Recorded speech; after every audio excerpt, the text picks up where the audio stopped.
Ah, yes. The fall season truly is a special time of year, ain't it? The leaves start turning various shades of orange and brown. A lot of places start releasing various pumpkin flavored products. And of course, my favorite part of the autumn season, Halloween. With the month of spooks in full swing, I thought it'd be fitting to talk about one of the most terrifying things to the asexual community. Being one of the weirder and more colorful subgenres of general anime-esque media, Monster Girl series can be some of the cutest and most wholesome stories you'll ever read, to one of the less wholesome reasons why doors have locks on them. And I thought it would be fun to celebrate the spooky month by doing a ranking video on specifically the undead Monster Girls found within the Monster Girl Encyclopedia, since most types of Halloween monsters are some form of undead anyway. But to specifically avoid the problem of me giving anything that's not a lolly a 10 out of 10, I've decided to do a handful of things in order to keep this video at least a little bit interesting. First off, I'm only going to be talking about the Monster Girls that appear in the physical edition of the encyclopedia, since the MGE is more of an online wiki these days, so I figured it would be a good cutoff point. Second, I'm going to be ranking these monsters by 3 separate categories on a scale of 1 to 5, with an overall score of 15.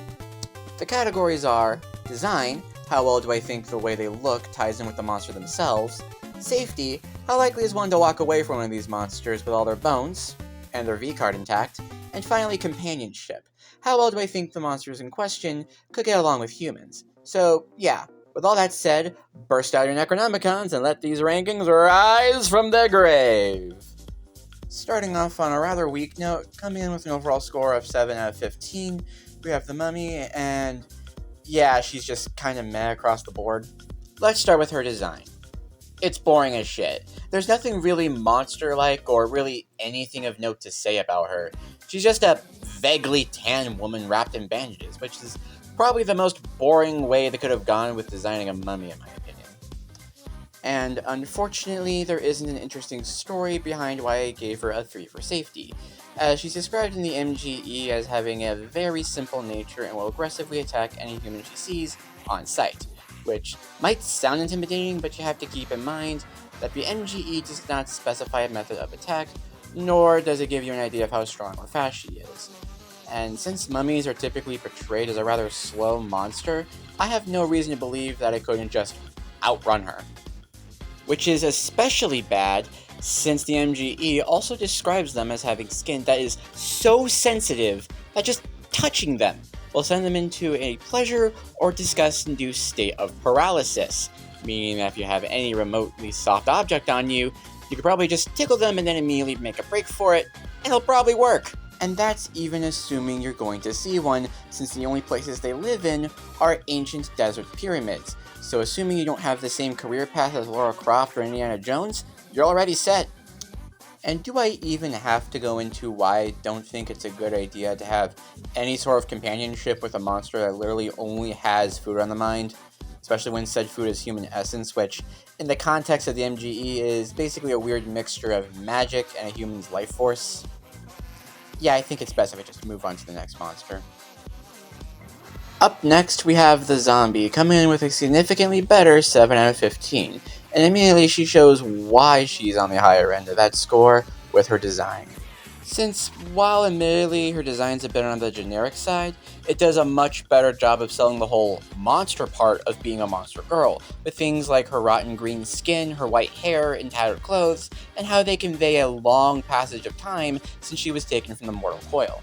I also really like this soulless stare she has, and how it conveys a mindless nature about her, which, considering the MGE describes them as being very simple-minded and how they usually act solely on lust and instinct, those empty eyes are quite a nice touch in my opinion.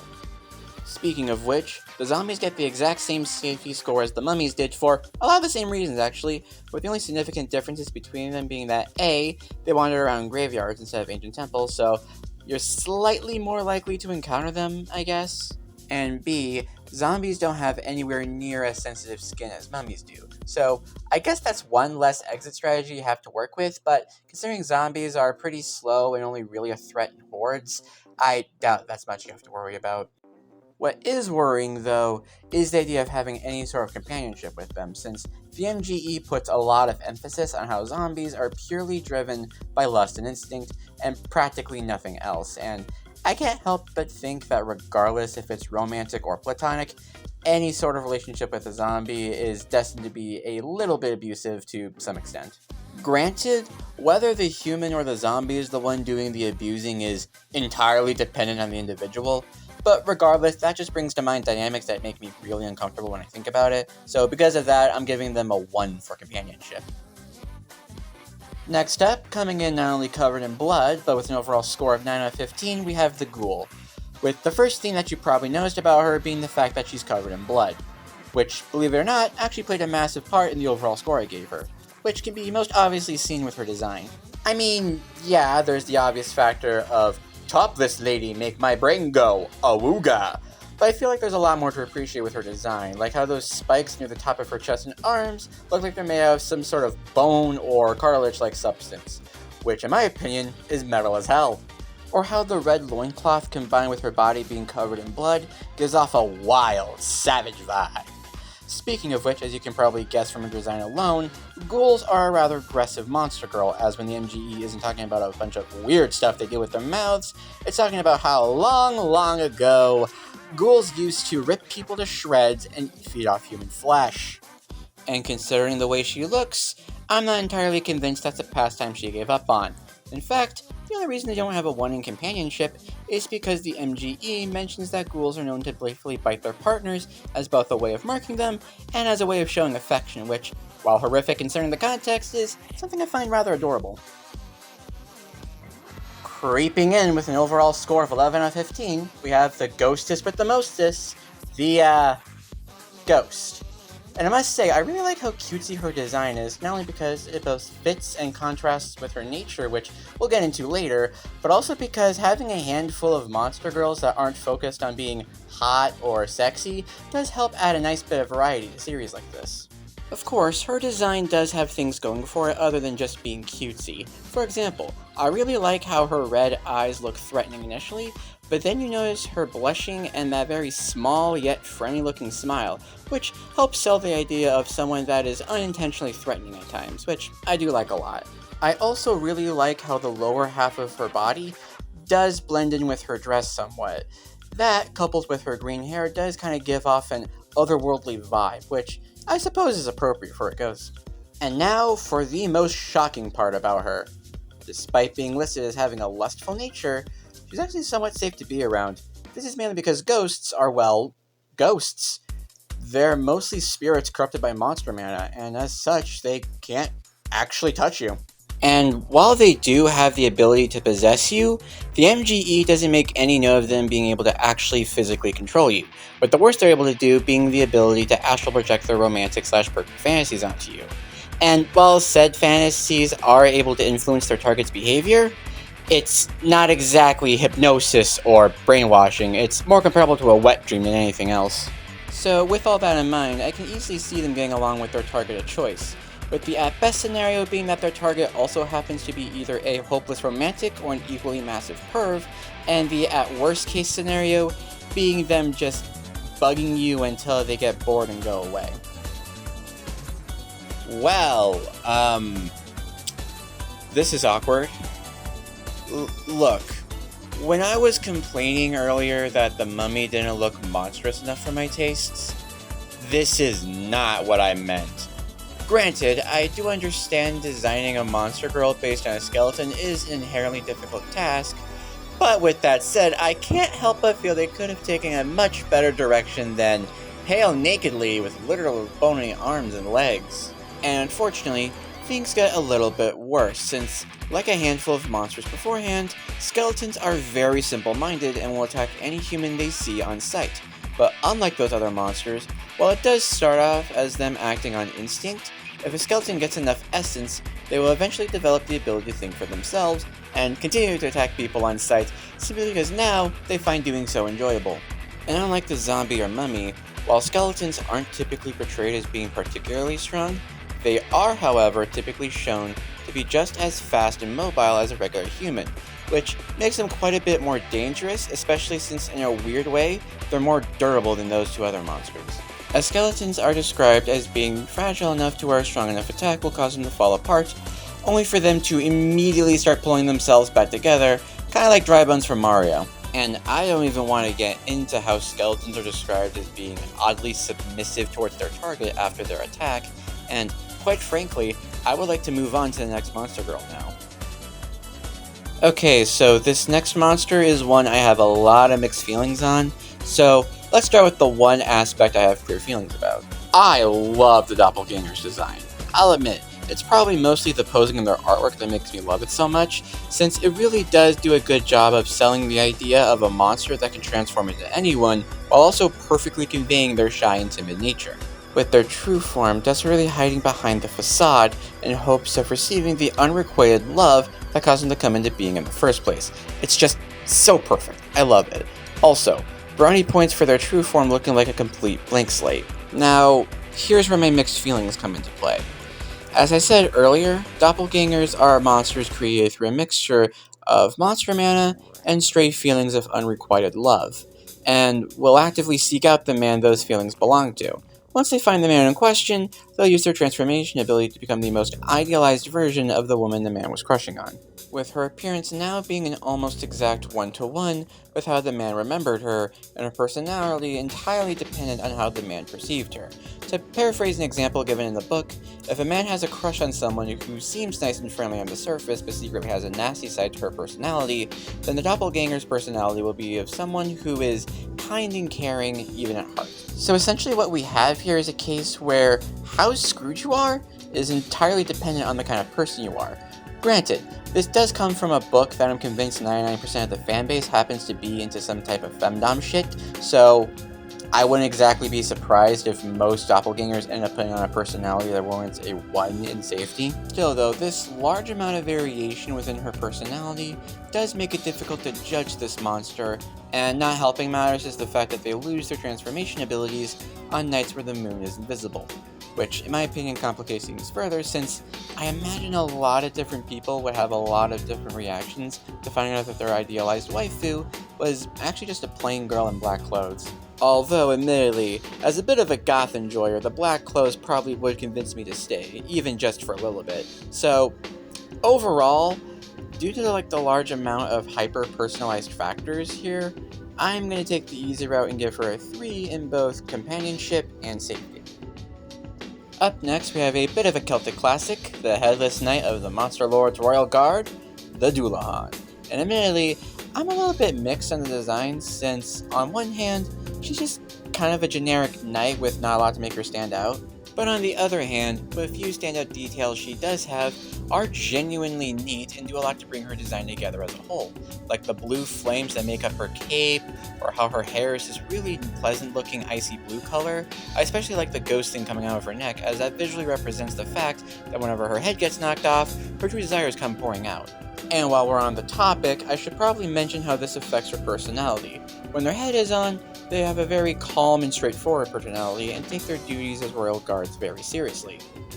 But when their head gets knocked off, they take on a more lustful and somewhat aggressive personality, with her priorities changing to either get a man, or in the case where she already has one, protect that man. So while if you do encounter a Dullahan, you're probably not going to get away. Hell, the book even says there's not a single recorded instance of someone getting away from a Dullahan. But, and this is admittedly a weird thing to say, in the event you are captured by a Dullahan, due to their overprotective nature, I don't know, it might not be that bad of an experience overall. This next monster girl is for all the Twilight and Castlevania fans of the audience. Design-wise, while I don't have a lot to talk about when it comes to how they look, I will say I quite like her design. Granted, it's not good enough for anything higher than a 3, but it's not bad or generic looking in the slightest, and does an excellent job of selling the idea of an elegant, blood-sucking creature of the night that views herself in a much higher regard compared to us lowly and filthy humans. 'Tis nice. Oh, and fun fact, in the MGE, the act of a vampire sucking blood is said to have a similar effect on them to an aphrodisiac, since they infuse human blood with demon mana in order to numb the pain of getting your blood sucked, so that's not a good start. But don't worry, it gets worse, since as I said earlier, vampires view themselves as a noble race and actively look down on humans because of it. the point where any human captured by them becomes a combination of a servant and a food source. And it's at this point I bet some of you guys in the audience are thinking something along the lines of, okay, yeah, that sounds pretty bad, but traditionally, vampires have a shit ton of weaknesses, so surely it'd be easy to at least weaken them enough to get away, right? And to that I say, oh, you unfortunate soul, did you forget what book we're talking about? Yeah, with the exception of sunlight and probably the good old-fashioned stake to the heart, most traditional weaknesses of a vampire instead also have an aphrodisiac-like effect on them. Granted, there is the silver lining that they view doing anything sexual with humans as extremely shameful, so at the very least, you know they're probably not going to do anything unconsensual on you, but in all other aspects, if you see a vampire, you are quite frankly fucked, and whether that's literally or metaphorically is entirely up to you. Have you, my dear friend, ever wanted to date an emotionless necromancer before? If so, the Lich just might be the one for you. Unless you're an Adventure Time fan, of course. Jumping straight into her design, and I'm just gonna come out and say it, I frickin' love her design. Mainly because it does a phenomenal job of conveying this otherworldly vibe. Like, the way she's ominously floating off the ground with that emotionless look on her face as her cape floats around her. And of course the addition of that giant cross behind her back is scoring her quite a lot of brownie points. It's details like that that make me really love her design as much as I do. Of course, it makes sense that her design is as gothic as it is. After all, she is a necromancer and her main thing is raising the dead, which is naturally an immediate red flag, and unfortunately, that's not the only thing she's doing. In the MGE, Liches are powerful sorceresses that have turned themselves into a form of the undead in order to gain vast knowledge on sorcery through experimentation on pretty much everything, themselves, their undead minions, and of course, any man that strikes their fancy. Which leads into another weird case where if you happen to run into one, we're talking about an all-powerful sorceress that can call forth an army of zombies at a moment's notice. There's no way in hell you're escaping them. But if you do happen to get captured, it's not like the book makes them out to be selfish lovers or anything. Heck, it's loosely implied that any guy they capture becomes immortal half the time, so if you're the kind of guy that happens to be into that sort of thing, congrats, you found heaven on earth. And if not, at least you won't get bored. That's something. Strutting in with the utmost elegance and grace, we have the undead princess known as White. And funny enough, in a lot of ways they're kind of the opposite of vampires, but that's me getting a little bit ahead of myself. So let's take a couple steps back and talk about her design. And in my opinion, there's a lot to love about this design and how it perfectly mixes elegance with sexiness. The most obvious example of this being her dark purple dress, since it appears to be made out of some sort of expensive silk or fabric, and has these little white puffs on both her sleeves and the trim of the dress itself, implying a degree of wealth, importance, and elegance. But when you factor in the obvious boob and thigh windows, that also gives the impression of a temptress, someone who knows how to use their good looks to get what they want, which, as I'm about to go into, is extremely fitting for their design. Especially since, unlike every other monster girl we've talked about so far, Whites don't go out of their way to attack or capture humans. Even if they see one that happens to roam into their undead kingdom, the worst they'll do is try to use their good looks to tempt a human in question into staying with them, but even then, they're not exactly a succubus, so for the most part, any human partners they have is completely of both parties' free will. Which kind of leads into the vampire comparison I mentioned earlier, since, as I said earlier, vampires view themselves as better than and superior to humans, leading them to treating any human they capture as nothing more than a servant and or a food source. Meanwhile, in contrast, Whites view themselves as equal to humans, with this hospitality towards humans going as far as to not only actively welcome and invite them to become new members of their undead kingdom, but the book also goes out of its way to describe them as doting lovers. Really, the only thing keeping them from getting a perfect score is A, while I still do love their design, it's not 5-worthy in my opinion, and B, the book also mentions they have the ability to drain someone of their soul. Granted, it also says they only use this ability in self-defense, but the fact they have such a dangerous power is basically the sole thing preventing them from getting a perfect score. I mean, I already made a video about yandere, so do you really need me to go over this again? Well, I suppose this time I would be going over an individual case, which does have its own merits, so let's begin with her design. As I implied in an earlier segment of this video, I'm a bit of a sucker for goths, and her design is probably the most gothic one in the entire MGE, so already she's earning a lot of brownie points from me. My appreciation for goths aside, I really like the giant circular cage she somewhat inhabits, since it blends into her black dress quite nicely, but also because I feel like it's a very clever way to reference how will-o-wisps typically look. Since her body is said to be made of ghostly blue flames that glow brighter and brighter with her jealousy and rage, so having her inhabit a circular object that can very clearly show off those flames is a very nice design choice that, while I'm not sure a lot of people are going to easily pick up on, I heavily appreciate nonetheless. Now, about that jealous personality. Yeah, there's no sugarcoating it, will-o-wisps are full-on yanderes, and for those who don't know and don't want to watch my video on the subject, the TLDR is that yandere is a term for anime characters that do insanely psychotic shit for the unfortunate soul that they happen to be attracted to. Get it? Nah, whatever. So, the bar is already in hell. How could it get any worse from here? It's a simple answer, really, because being dead does not make you safe from them.